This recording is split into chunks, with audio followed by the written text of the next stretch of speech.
Bella Padilla, naging emosyonal sa bagong post, ngayon, pinayagan ko ang sarili kong masaktan. Nagbahagi si Bella Padilla ng isang taos-pusong mensahe sa social media kung saan inamin niyang dumaan siya sa mabibigat na emosyon sa kabila ng napakaraming biyayang natanggap niya ngayong taon. Ayon sa aktres, sunod-sunod ang magagandang nangyari sa kanyang career, mula sa mga bagong proyekto, matagumpay na pelikula sa sinehan at streaming platforms, magazine covers, personal projects, paglalakbay, hanggang sa iba't ibang nominasyon at pagkilala. Dahil dito, pakiramdam niya ay wala siyang karapatang magreklamo nang may ilang masasakit na pangyayari ring dumating sa kanyang personal na buhay. Ibinunyag ni Bella na habang ipinapakita niya sa publiko ang masasayang sandali, tahimik naman siyang natutong tanggapin na may mga taong matagal na niyang tinulungan ngunit hindi man lamang siya sinuportahan nang siya naman ang nangangailangan. Aniya, masakit ding makita na ang ilang sugat mula sa kanyang pagkabata ay tila muling bumalik. Ngayon ay nakatago sa anyo ng pag-aalaga at pagmamahal. Dahil dito, ipinaliwanag niyang yun ang dahilan kung bakit nanahimik siya nitong mga nakaraang buwan. Gayunman, sinabi niyang unti-unti na niyang muling natatagpuan ang kanyang boses at natututunang magsabi ng tama na. The problem with being compliant your whole life is that people get startled when you finally say enough.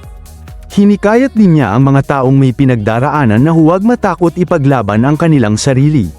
Bilang payo, sinabi niyang pakinggan ang kantang Someday I'll Get It at hayaang ilabas ang emosyon sa pamamagitan ng pag-iyak kung kinakailangan.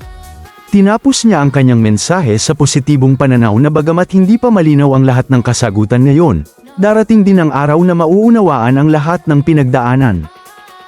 Nauugnay ba ito kina Kim Chiu at Angelica Panganiban? Matapos ang naturang post, maraming netizens ang agad na nag-isip kung may kaugnayan ba ang mensahe ni Bella sa matagal ng usap-usapang isyu sa kanilang magkakaibigang sina Kim Chiu at Angelica Panganiban, na kilala bilang Ang Becky. Ang espekulasyon ay lumakas matapos mapansin ng fans nitong mga nakaraang buwan ang umano'y pagbabago sa kanilang social media interactions. Isa sa mga madalas na iniuugnay ng netizens ay ang naging panayam ni Bella kung saan nabanggit niya sa publiko ang tungkol sa egg freezing ni Kim Chiu. Pagkatapos nito, napansin ng ilang fans na nabawasan ang interaksyon nila online, kabilang ang hindi pagre-react ni Kim sa late birthday greeting ni Bella at ang kawalan ng mga bagong post na magkakasama ang tatlo. Dahil dito, dumami ang mga haka-haka na maaaring nagkaroon ng tampuhan ang grupo. Kamakailan lamang, nadagdagan pa ang usapan nang magbahagi rin si Angelica ng isang Instagram post kung saan kapansin-pansing wala si Bella sa mga larawang ibinahagi, dahilan upang muling magtanong ang mga netizens tungkol sa estado ng kanilang pagkakaibigan. Wala pang kumpirmasyon. Sa kabila ng mga espekulasyon, wala pang opisyal na pahayag mula kina Bella Padilla, Kim Chiu, o Angelica Panganiban na nagpapatunay na may hidwaan nga sa pagitan nila.